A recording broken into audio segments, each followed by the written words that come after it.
going to drain the oil. Drain plug? Right there. Alright, put the drain plug back in. Bolts out. Give it some taps on the side.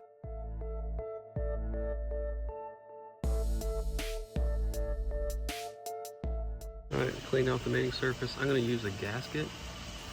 But if you use the gasket sealer, just make sure you follow the instructions. If it, 90 minutes, make sure you follow that before you put oil in it and start it. Here's my new pan. Get in the description. Here's my gasket. Only goes on one way.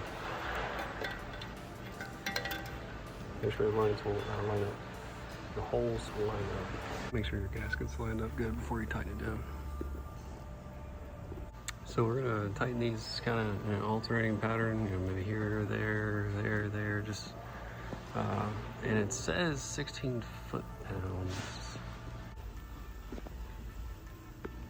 That's all she wrote.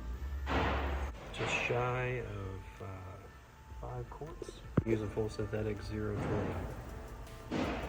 I got my cover off if you guys want for a dinner job.